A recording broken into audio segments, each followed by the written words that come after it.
Mr. Speaker, this opportunity afforded me to comment on this motion. And in commenting on the motion, I would make certain observations, which observation to me renders the whole exercise by the applicant odious, and that it is only aimed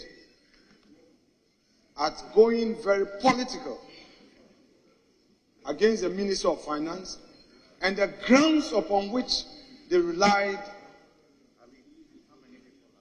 to proceed indeed was political.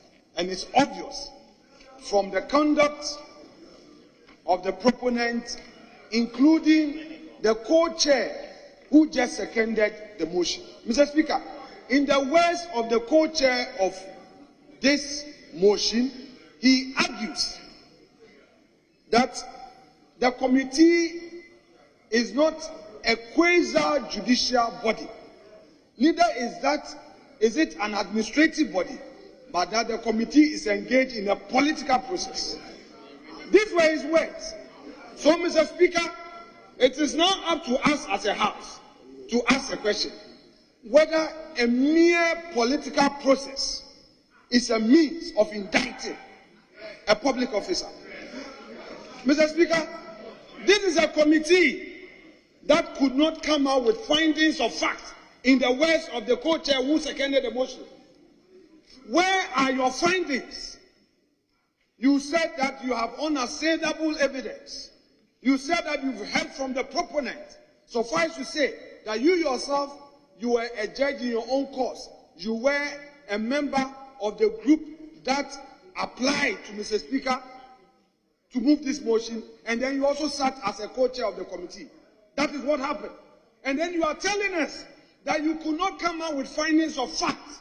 The lawyer in you prevented you from saying something negative, but the politician in you compelled you to say that the minister should leave office. Mr. Speaker, clearly, all your allegations had no leg to stand.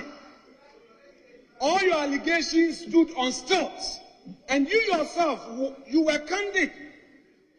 Honorable Dr. Ayeni, you were so candid in your submission when you said that you were relying on Dor Ajaho ruling, which ruling stopped this House from considering a matter grounded in Article 287 of the Constitution, conflict of interest.